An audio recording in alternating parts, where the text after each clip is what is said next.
Nah, kalau di Nyepam sendiri kan ada target satu hari nge-share satu berita tentang Palestina. Sama kajian surah Al-Hasyr. Nah, bagian konsep komunitas-komunitas kan banyak komunitas dakwah bahkan di Indonesia. Di Balikpapan sendiri tuh hampir banyak lah. Banyak lebih 10 kok. Nah, lebih 10 ya. Lebih 10. Nah, itu selain nge-share itu apa kira-kira masukannya terhadap komunitas-komunitas dakwah itu sebenarnya? Biar mengangkat tentang Palestina itu. Untuk komunitas dakwah, kalau saya sarankan, memang kita ini umat Nabi Shallallahu Alaihi Wasallam, umat dakwah ya, bukan umat ibadah.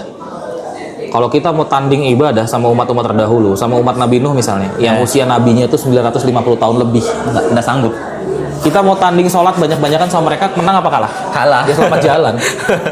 Nggak sanggup. Ya kan? Tapi kalau kata Allah dalam Quran, surah Ali Imran 110, A'udzubillahi minasyaitonirrajim, kuntum khairu ummatin ukhrijat linnas. Ta'muruna bil ma'ruf wa tanhauna 'anil munkar wa tu'minuna billahi ila bil akhir ayat. Kita ini menjadi umat terbaik justru karena amar ma'ruf nahi munkar. Karena dakwah, bukan karena ibadah. Bukan. Bagus ibadah, nggak salah ya, saya jangan salah paham. Oh, ini Bang Orang ngelarang ibadah, bukan. Tapi saya mengingatkan karakteristik umat Muhammad Shallallahu Alaihi Wasallam adalah dakwahnya. Kalau umat Nabi terdahulu, yang dakwah nabinya saja. Gitu loh, itu bedanya kita sama mereka. Lah kalau ini aja kita nggak paham, ngapain di komunitas dakwah selama ini? Harusnya gabung di komunitas ibadah. Nah, betul. Lo iya kan? Paham poinnya ya? Nah, jadi untuk anak-anak komunitas dakwah, kalau orang berdakwah itu ibadahnya insya Allah terjaga. Jadi kalau bisa doakan setiap hari. Tadi sudah posting ya, share. Yang kedua doakan. Saya alhamdulillah semenjak peristiwa itu selalu membawakan doa Allahumma ansurna ikhwaninina wa mujahidina fi Filistin setiap khutbah Jumat. Ya. Dan kalau bisa setiap selesai sholat baca doa itu juga. Ya. Tidak perlu nyaring, tidak apa-apa, jadikan ini amalan pribadi kita untuk mengingatkan. Tapi diserukan di komunitas. Jadi individu yang lama-lama akan membentuk jaringan. Yang kedua, donasi. Donasi. Ya, kalau bisa masih ada rekening tentang sumbang, walaupun cuma 5.000, 10.000, 1.000, walaupun cuma 5 miliar, sumbang. 5 miliar ya, walaupun cuma segitu, cuma ya. Misal gitu ya. Sumbang aja, nggak apa-apa. Nggak apa-apa kok, nggak habis. Ini bukan masalah besar kecil, tapi ini menunjukkan kepedulian kita di hadapan Allah. Seperti yang pernah disampaikan, ini menunjukkan keberpihakan kita kemana. Seperti Semut Ibrahim. Ya.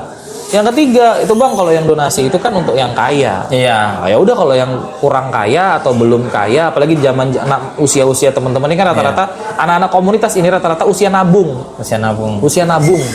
Memang perjuangan dakwah itu seperti makan buah si malakama. Oh, gimana tuh? Di satu sisi kalau kita serahkan sama yang senior, sama yang tua, yang sudah mapan, itu akan minim kreasi. Yang sudah banyak makan asam sulfat kehidupannya apa? Asam garam. Asam garam. Beda. Asam garam. Bahaya, meninggal kalau makan. Sorry. Itu. Yang sudah makan banyak asam garam kehidupan, mereka secara keuangan kuat, finansial sudah kuat, tabungan hari tua sudah ada. Cuman akan minim kreasi karena sudah melewati masa emas. Ya kan? Di sisi lain, kalau dipegang sama anak muda, kreasinya banyak. Tapi kejepit dengan kebutuhan, mereka harus kerja, dengan kewajiban harus nabung, dengan impian-impian yang mereka rasa belum terwujud, kan begitu? Betul. Nah, ini dilematisnya di sini nih. Makanya saya katakan kalau nggak bisa donasi karena mungkin usia nabung, nomor 3 seperti yang diserukan para ulama, boikot. Ada yang nanya, Bang, boikot itu ada sunnahnya? Ada. Kayak mana tuh Bang? Kan banyak yang bilang boikot, orang masih pakai juga, masih makan. Baik, boikot itu ada sunnahnya? Ada. Boikot itu dia dicontohkan sama Rasul? Pernah. Kapan? Ketika di Madinah, awal-awal Rasulullah SAW berhijrah, itu kan orang Yahudi punya pasar. Dengan pasar itu mereka mengendalikan ekonomi Madinah. Dengan pasar itu mereka mengadu domba ratusan tahun suku Aus dan Khazraj. Apa kata Nabi ngelihat fenomena itu? Karena di pasar itu prakteknya ribanya ngeri. Apa kata Nabi? Kita bikin pasar sendiri. Pasar sendiri. Artinya apa? Nggak usah beli dari mereka, kita saling membeli dari sesama kita. Bahasa sekarang apa? Boikot. Jangan beli di situ. Jangan beli ke mereka. Selesai. Betul. Loh bang, kan bermuamalah sama orang bukan Islam nggak apa-apa. Yang bilang haram siapa? Iya, betul. Iya. Betul. Tapi dijelaskan dalam kitab para ulama, haram hukumnya bermuamalah dengan orang yang memerangi umat Islam. Paham maksudnya? Karena kita tahu uang kita dipakai kemana. Nah, pakai Gitu perang loh. misalnya gitu. Jelas ya? Iya, iya. Jadi Nabi mencontohkan, iya Nabi bikin pasar, Yahudi tahu marah, Ya. kirim preman, dihabur pasarnya itu, pasar umat Islam. Berita itu sampai ke Nabi ketawa. Besok kita bikin lagi pasar. Datang lagi Yahudi mau ngambur, ternyata di sini ada Hamzah di pintu yang satu. Iya. Wah, ada Hamzah. Hamzah ini ngeri. Kalau orang berburu, nyarinya hewan-hewan buruan kan? Iya. Apa hewan-hewan yang bisa dimakan. Hamzah tuh ngeri. Yang dicari singa. Dia berburu singa. Singa ya. Iya. Biasanya singa yang berburu manusia. Iya, dia berburu singa. Itu ngeri itu. Hamzah itu. Makanya disebut singa padang pasir kan? Iya, Karena iya. yang dimakannya singa. Makan singa. Akhirnya, oh ada Hamzah di sini. Pindah ke pintu satunya ada Umar bin Khattab. Wah. Nah, ini mimpi buruk juga. Berburu juga. Iblis saja kabur. Akhirnya terjaga pasarnya umat Islam. Setelah itu bisa pelan-pelan merusak hegemoni orang Yahudi di Madinah. Jadi Rasul mencontohkan boikot. Iya. Oh bang, tapi kok banyak ustadz yang bilang nggak ada boikot dalam ajaran Islam. Ya mungkin belum khatam baca Sirah Nabawi. Rasa nggak baik aja. belum sampai akhir gitu. Ya, belum. Karena itu bab pertengahan sebenarnya. Iya. Tapi kalau gini bang, kan ada yang ngedukung misalnya perusahaan A, perusahaan Oke. U, ya kan perusahaan U, perusahaan U, UNLV ya. ya itu. mendukung. U mendukung. Urai. Tapi ya maksudnya, amin. Maksudnya punya perusahaan. Ya terus. Perusahaan Bang Urai. Iya, kan, iya, gitu. iya. Tapi ini U yang lain. Iya tahu. Mendukung, tapi ternyata dia nyumbang buat ke Palestina. Nah, Oke. itu gimana menyikapinya itu, Bang? Ada perusahaan yang mendukung pembantaian Gaza. Betul. Ada perusahaan yang mendukung Israel dalam segala aspeknya. Nah. Bahkan ada perusahaan yang memang diciptakan oleh Yahudi. Betul. Otomatis dananya lari ke situ kan. Nah, ya. Tapi kok nyumbang ke Palestina, Bang? Nah, itu. Itu gimana, Bang? Oke. Pengusaha, tahu pengusaha ya? Pengusaha. Pernah nggak ngasih diskon? Ngasih cashback? Pernah. Itu tujuannya apa? Meningkatkan Meningkatkan penjualan, memancing konsumen dalam jumlah yang lebih besar. Dia nyumbang 1 miliar misalnya untuk Palestina. Dengan itu simpati umat Islam kembali ke dia. ya. Masuk 1 triliun. Oke, lebih banyak lagi ternyata. Tolong aja. Tolong aja berarti sekalian. Pokoknya Udah, walaupun- pokoknya dari awal boikot Boikot, aja. nggak usah. Dan boikot ini anjuran, bukan kewajiban. Nggak ada di fatwa siapa yang nggak boikot keluar dari Islam. Nggak, anjuran. Iya. Buat yang sanggup, buat yang mampu. Karena dari sebagian kita kan kondisinya beda-beda. Ada yang masih terikat dengan perusahaan seperti Iya. itu. Ada yang terlanjur ikat kontrak waktu sponsorship sama mereka. Iya. Kita kan nggak bisa kasih kerjaan. Ya sabarlah dulu. Biarkan mereka berjuang dengan itu. bukan. Biarkan mereka menyelesaikan tugas profesionalnya. Kalau mau keluar lebih bagus. Kayak saudara-saudara kita di Maroko, Turki, Aljazair. Mereka yang kerja di perusahaan kopi bintang itu, Ya. yang ada kopinya ada bintang-bintang ya nama kopinya kan, Ya. itu dengan sengaja bikin event pro Palestina untuk mancing supaya dipecat. Mereka dengan sengaja mancing dipecat dengan bikin event pro Palestina di kedainya. Di kedai Starbucks itu ya. Iya, di kedai Starduck itu. Iya. Ya, bebek bintang. Bebek bintang, ya. Starduck gitu kan. Ya, Starbucks. Luar biasa loh. Mancing. Saya tuh baca artikel itu, nonton videonya malu. Berapa banyak orang Islam di sini yang takut. Saya masih kerja di situ. Kalau gini, kalau saya ikut boikot, saya berhenti kerja, anak istri saya makan apa? Ini mancing dipecat loh. Sengaja. Iya, Sengaja. luar biasa. Udah mikirin makan apa istri saya ini. Karena mereka tahu Allah ada. Ya kita kan kadang lupa. Ya. Gitu. Jadi lanjutkan aja boikot, dan boikotnya anjuran. Buat yang nggak sanggup ya sudah. Sama seperti ini maaf ya saya agak melenceng sedikit. Sempat ada peristiwa yang cukup viral di balik papan ya, viral tentang seorang ustadz yang mengkritik seorang ustadzah nasional yang mempromosikan film cinta religi itu. Oke, Ya. film religi. Ya, oke. film religi. Enggak, saya nggak bilang film religi, film cinta. Film cinta, oke. Tapi ya, film cinta. beraroma religi Oke. atau sepertinya bernuansa religi. Iya. Saya ketika itu diangkat itu tema, saya ngobrolnya simpel sebenarnya dengan beberapa orang. Belum tentu ustadzah itu mendukung filmnya. Oke. Ingat namanya film, ada produser, Ya. ada sponsor. Bisa nggak orang yang mempromosikan film itu mereka terikat kontrak sama sponsornya? Oh, bisa. Misalnya contoh ada seorang ustadzah yang terikat dengan brand kosmetik Waduh misalnya gitu. Ya. Waduh misalnya gitu kan? Waduh, Misalnya. ya, betul. Nah ternyata Waduh ini menjadi sponsor dari film itu. Ya. 100 hari mencari cinta, misalnya gitu kan? Ya. Gitu. Mencari nafkah. Misal, ternyata si ustadzah ini mau tidak mau karena terikat kontrak profesional dengan Waduh, Ya. harus mempromosikan juga. Ya. Iya kan? Oke. Saya bukan membela salah satu, bukan sentimen juga kepada yang lain. Ya. Tidak, saya pengen menundukkan masalah ini ke porsi yang sesungguhnya. Oke. Masalahnya apa sih? Dan ini menunjukkan sekali lagi kelemahan kita umat Islam. Kita nggak bisa saling jaga satu dengan yang lain untuk mengambil nafkah yang halal dan berkah. Gitu loh.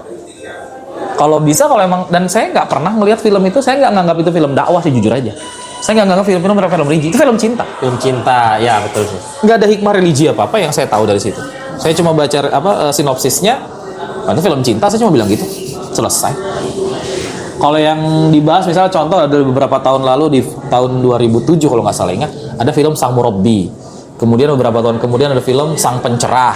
Oke. Ya kan, baru Sang Kiai. Ya, Itu ya, kan ya. menunjukkan perjalanan ulama untuk membangun ormas Islam. Bagaimana suka duka mereka di jalan dakwah. Itu film religi, saya sepakat. Ya. Saya sepakat. Karena Meningkatkan giroh. iya, semangatnya Ya. yang dilihat. Ya. Gitu. Jadi posisinya adalah kita dudukkan masalahnya sesuai porsinya dulu. oke. Sama seperti masalah boikot. Ya. Jangan dibentur-benturkan. Nabi membolehkan bermuamalah sama orang kafir, bener. Jangan dibenturkan karena peristiwa sejarahnya Nabi pernah memboikot orang juga. Yahudi dalam kondisi konflik. Kalau muamalah ya muamalah, boikot Iya. ya boikot. Ya, boikot itu bagian dari muamalah sebenarnya, Mas Fajar. Cuman kondisinya harus dipahami. Ketika dalam kondisi konflik, maka boleh kita memboikot orang yang sedang berkonflik sama kita. Supaya salah satunya menjadi pelajaran sanksi ekonomi. Betul. Jadi 4 kali Nabi Shallallahu Alaihi Wasallam berhadapan dengan orang Yahudi, tadi 4 suku, tadi Bani Nadir, Bani Quraidah, Bani Qainuqa, dan Bani Khaybar. Itu 4 kali nggak pernah perang terbuka, dikepung aja bentengnya, dikepung. Karena orang Yahudi itu nggak takut mati, mereka takut miskin. Dikepung, dibikin nggak bisa dagang, nyerah. Aduh. 15 hari, yang Khaybar ya agak lama, 40 hari, baru nyerah. Berarti kalau takut miskin ini sama dengan Saya nggak bilang gitu sih. Enggak, saya cuma sama dengan Ya, yang antum, kesimpulan antum ya. Boleh, itu hak antum menyimpulkan, hak antum menyimpulkan. Iya dong. Terus ini pesan-pesan penting buat pemuda-pemudi yang bergerak di dakwah ini, Bang. Apa pesan-pesan? Pesan pentingnya adalah yang pertama, dalam kondisi apapun dulu ya, kita bicara global baru kita mengerucut. Dalam kondisi apapun tolong dijaga ruhiyahnya, keyakinannya kepada Allah, libatkan Allah, selalu libatkan Allah dalam segala urusan kita.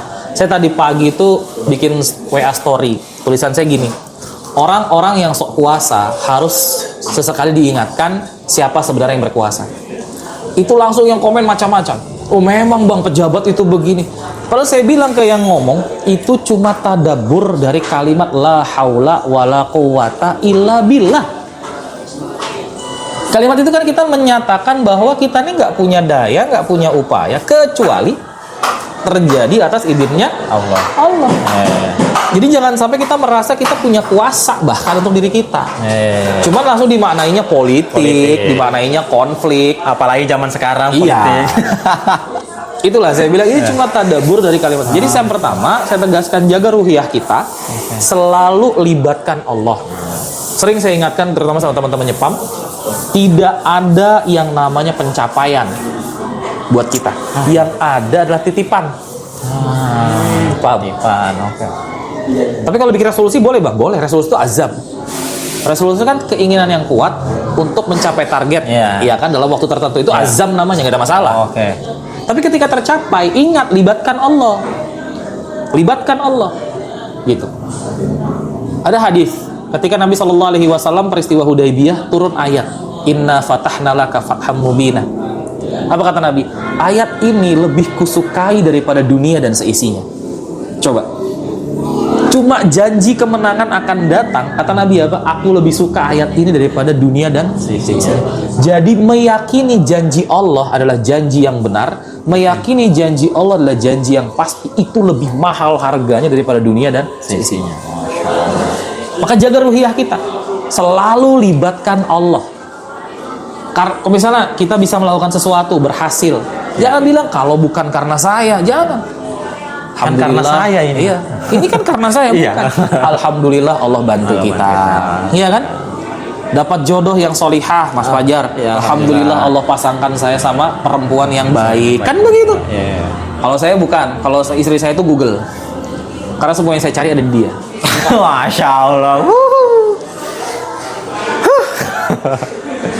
Ya, itu. Jadi selalu libatkan Allah. Ya. Wih, banku bocor. Ah, mungkin di depan sana Allah jaga saya, ada kecelakaan kah? Ada razia kah? Kan gitu. Ada begal kah? Maka Allah bocorkan ban sini. Selalu libatkan Allah. Itu yang pertama, ruhiyah dijaga. Iya. Kita mau berkomunitas tapi ruhiyah kita satu dengan yang lain nggak dijaga, repot. Ya. Karena yang membentuk peradaban itu 3, pemikiran, tokoh, dan harta. Oke. Dan yang paling penting adalah nomor 1, fikroh, pemikiran. Kalau tokoh sama harta itu datang dan pergi dia. Jangan sampai gara-gara tokoh hancur. Ada satu komunitas, tokohnya terkenal rajin mengkritik kezoliman. Begitu tokohnya bergabung dengan kezoliman, langsung membebek semua, hancur. Iya kan? Bisa aja begitu. Bisa. Nggak untuk kemungkinan. Iya. Bisa, betul. Gitu loh. Paham ya? Ya, paham. Akatsuki tanpa Madara apa sih? Tokoh kan? Iya, betul. Serius. Jadi makanya ada dakwah, ada kaderisasi. Kaderisasi ini pembentukan tokoh. Dari mana pembentukan itu? Dari pemikiran. Harta, aduh, kalau cuma gara-gara harta ngumpul, karena harta juga orang akan berpisah. Iya. Berapa bisa. banyak? Ini ada Cerai. contoh nih, Iya. ada pondok pesantren besar di Indonesia. Oke. Setelah tokohnya wafat, kacau balau. Hartanya jadi rebutan, hak menjalankan pondok dipersidangkan. Coba. Ya. Ini bukan saya mau nyalahkan, tidak. Ini dijadikan pelajaran. Bangunlah peradaban umat ini, tanamkan pemikiran-pemikiran sesuai dengan aturan Islam. Jadi yang pertama ruhiyahnya dulu. Hubungan kita dengan Allah dijaga. Yang kedua, jaga nafkah. Karena salah satu pintu kerusakan adalah nafkah yang haram, nafkah yang tidak barokah, ya, dan itu mengundang istidraj nanti. Ya. Itu ciri itu. Jadi kalau ada orang yang dulunya lantang dengan kebenaran, sekarang lantang kepada kebatilan, kayaknya salah makan. Iya, salah makan. Mungkin dia makan sesuatu yang diharamkan. Wallahu alam kan? Pakai kan-kannya terus ya. Iya. Salah makan, diharamkan, wallahu alam kan gitu. Iya. Selesai. Jaga nafkah. Bukan Apalagi, serokan. hah? Bukan serokan. Bukan serokan. Oke. Apalagi yang sudah nikah, bukan cuma mulutmu yang dikasih makan, bukan cuma perutmu yang dikenyangkan. Ada orang lain. Ada istri. Ya, kalau nafkah haram bisa buka pintu neraka di satu perut, masa mau dibikin 2 perut? 2 pintu neraka dong. Naudzubillah min dzalik. Jaga nafkah.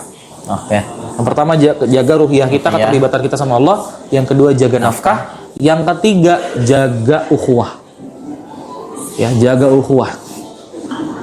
Sebaik-baik komunitas, sebaik-baik teamwork, itu adalah teamwork yang modelannya keluarga. Bukan modelan militer. Saya ngomong, kamu harus taat. Itu militer. Dengar? Tapi keluarga. Keluarga itu gimana sih? Keluarga itu adalah tempat, buat saya tempat di mana semua kekurangan bisa dimaklumi dan semua kesalahan bisa dimaafkan. Itu keluarga. Nah, kalau ada komunitas dakwah modelan begini, awet insya Allah. Awet. Walaupun orangnya nggak banyak, tapi istiqomah. Insya Allah. Kayaknya Pam ini. Amin. Ya. Insya Allah. Semoga boleh mengaji gitu kan. Amin ya. Gabung di Nyepam. Amin. Amin apa Kobul? Aduh. Lanjut ya. Ya lanjut. Palestina ini. Palestina. Bisa ya? Palestina bukan. Lanjut. Lagi debat. Jadi apa namanya? Yang pertama ruhiyah, yang kedua nafkah, ketiga ukhuwah. Yang modelannya keluarga lah. Ya. Tapi Bang, Kita sama komunitas lain beda, ulama rujukannya beda, apa segala macam beda. Ya namanya saudara pasti beda. Kok gitu Bang? Kalau sama bukan saudara, satu orang. Ya. Kamu kuliatin mirip sama temanku, siapa? Nama IG-nya Sefajarnya. Itu saya, Bang. Saya memang. Orang yang sama. Saya memang. Karena sama. Ya, Kan saya gitu. memang. Kalau saudara beda. Coba saya tanya, Rahman, punya saudara kan? Kamu kalau sama ibumu, suka kalau ibumu masak apa? Ademu suka yang itu atau bukan menunya? Beda kan? Beda kan? Beda. Saudara lo, bibitnya sama, pabriknya sama. Anak saya 5, alhamdulillah. Yang pertama sukanya ala-ala perindapan, daging santan. Kayaknya perindapan memang. Kayaknya emang keturunan. Oke. Iya. Bubuhan hidung-hidung Ibrahimovic itu. Masya Allah. Jadi kalau saya kumpul sama keluarga istri saya itu begini. Bukan karena bau, minder. Mancung juga kok. Serius. Cuman masih malu-malu. Masih dalam masa pertumbuhan. Iya. Oke. Dia sukanya gitu. Adeknya yang nomor 2 sukanya yang kuah. Mie kuah, bakso, soto. Lalu pabriknya sama. Rawon, ya. Iya, gitu-gitu. Iya. Pabriknya sama. Kalau yang ketiga predator, dia makan apa aja? Predator. Yang keempat, persis bapaknya, sukanya telur. Telur goreng. Yang kelima sukanya tempe. Coba. Beda-beda ya. Iya kan? Iya. Satu keluarga udah kayak satu komunitas tuh. Iya. Namanya saudara pasti beda. Makanya syarat untuk bersatu adalah siap untuk berbeda. Nah. Dia coba Fajar nikah sama sesama laki-laki. Nggak seru kan? Nggak seru lah. Enak karena karena perempuan. Karena Beda perempuan kan? beda. Gitu. Masa mau ya kan? Kembali ke soal Palestina tadi. Ya, Pesan Palestina. nomor berapa tadi? Yang pertama 3 Ruhiyah. ruhiyah, yang kedua nafkah, yang ketiga Ukhuwah. ukhuwah, ya. Yang keempat yang dijaga adalah langkah. Ya. Kemana kamu berjalan, apa yang kamu omongkan, apa yang kamu posting, jaga baik-baik. Oke. Karena kita dididik dalam Islam menjadi orang-orang yang ulil absor. Ulil absor itu orang yang punya pandangan jauh. Yang pandangannya saking jauhnya sudah jauh melebihi titik kematian. Iya. Ngerti ya? Iya, betul. Basor itu asal kata basiroh, artinya penglihatan. Gini contohnya.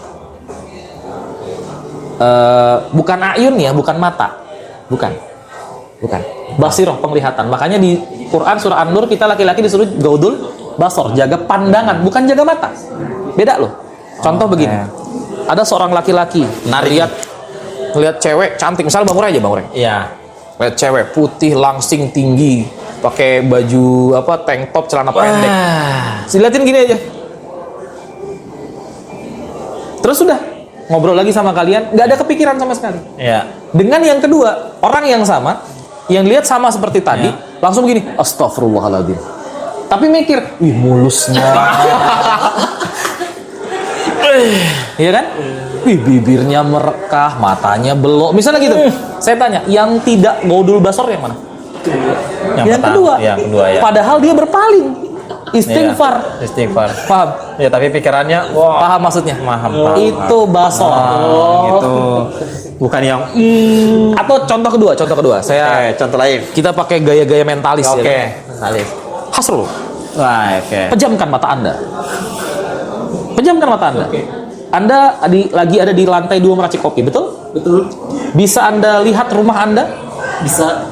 Rumah Anda? Rumah Anda di mana? Gunung 4. Bisa lihat? Bisa. Bisa? Bisa. Padahal tidak di sini. Tidak di sini. Iya. Pintunya warna apa? Merah. Merah. Pagarnya ada atau tidak? Tidak ada. Tidak pakai pagar. Kalau dari pintu depan itu waktu dibuka, dia kebukanya masuk didorong atau ditarik? Didorong. Didorong. Dari pintu depan Anda masuk, kamar Anda dilurus kanan atau kiri? Dari pintu depan. Ke sebelah kanan. Sebelah kanan. Bisa dia lihat. Paham banget. Kenapa? Itu basor. Paham? Itu penglihatan yang Itu basiroh. oke. Ngerti? Iya. Nah, kita dididik sama Quran, ya ulil absor, disuruh jadi ulil absor. Orang yang punya pandangan. Kita nggak perlu disuguhi neraka untuk bisa takut dengan azabnya. Kita nggak perlu disuguhin surga untuk bisa yakin dengan nikmatnya. Ya. Jadi jaga langkah. Jangan sampai kita salah berpihak, jangan sampai kita salah membela, kenanya nanti. Oke? Betul. Jadi 4. Jaga apa? Rohiyah, Ruhiyah. jaga nafkah, jaga ukhuwah, dan jaga langkah. Oke. Termasuk sekarang musim pemilu, saya ingatkan kepada komunitas-komunitas dakwah kalau bisa, termasuk masalah jaga langkah, jaga netralitasnya. Oke. Kalau mau posting pribadi silahkan, tapi jangan bawa-bawa bendera komunitas. Nanti kalau sudah terbranding dengan salah satu calon, repot urusannya. Yeah. Gitu.